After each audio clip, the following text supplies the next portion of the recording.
Hey guys, ഇന്ന് നമ്മുടെ കൂടെ ഉള്ളത് സുഭാഷ് സാറാണ്. സാറിന് ഇന്ന് നമുക്ക് കാർഡിയോ മാത്രമാണ് ആക്ച്വലി. പക്ഷേ ആൾക്ക് ബോറിംഗ് ആയതുകൊണ്ട് ആളെൻ്റെ ഇടയ്ക്ക് വന്ന് ചോദിച്ചു 2 ആപ്സിൻ്റെ വർക്കൗട്ട് കൂടെ തരുമോ സോമ.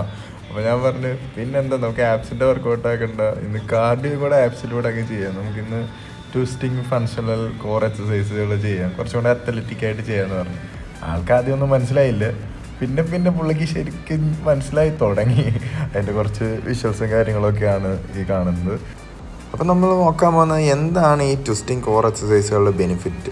നമ്മുടെ കോറിൻ്റെ മെയിൻ ജോബ് എന്താണെന്ന് വെച്ചാൽ നമ്മൾ ഫോഴ്സിനെ ട്രാൻസ്ഫർ ചെയ്യാനും അതേപോലെ തന്നെ ഈ റൊട്ടേഷനെ റെസിസ്റ്റ് ചെയ്യാനും അതേപോലെ റൊട്ടേറ്റ് ചെയ്യാനും, ഇതൊക്കെയാണ് അതിൻ്റെ മെയിൻ ഡ്യൂട്ടീസ്. അപ്പോൾ ഉദാഹരണത്തിന് പറയുകയാണെങ്കിൽ നമ്മൾ ഈ ഫാസ്റ്റ് ഡയറക്ഷൻ ചേഞ്ചിങ്, ത്രോയിങ്, അപ്പോൾ അങ്ങനെയുള്ള ആക്ടിവിറ്റീസിന് നമുക്ക് ഒരുപാട് ബാലൻസിൻ്റെയും മൂവ്മെൻറ്റ് കൺട്രോളിൻ്റെയും ഫങ്ഷണൽ സ്ട്രെങ്തിൻ്റെയും ഒക്കെ ആവശ്യമുണ്ട്.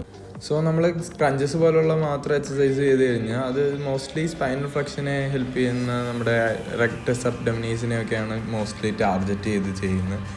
ഇതുപോലുള്ള റൊട്ടേഷണൽ സ്റ്റെബിലിറ്റി ഇമ്പ്രൂവ് ചെയ്യുന്ന വർക്കൗട്ട് ചെയ്യുന്നതിലൂടെ നമുക്ക് നമ്മുടെ എക്സ്റ്റേണൽ ഇന്റേണൽ ഓബ്ലിങ്സ് മസിലിനെ, ട്രാൻസ്വേഴ്സ് അബ്ഡോമിനീസിനെ, ലോവർ ബാക്ക് സ്റ്റെബിലൈസേഴ്സിനെ, ഗ്ലൂട്ട്സ്, ഹിപ്പ്, അങ്ങനെ കുറേ മസിൽസിനെ സ്ട്രോങ് ആക്കാൻ നമുക്ക് സാധിക്കുന്നു. അതിലൂടെ നമ്മുടെ നീസ്, ഹിപ്പ്, ലോവർ ബാക്ക് ഇതിനെല്ലാം ഇഞ്ചുറിയിൽ നിന്ന് പ്രിവെൻറ്റ് ചെയ്യാനും നമുക്ക് സാധിക്കും. Stay strong guys.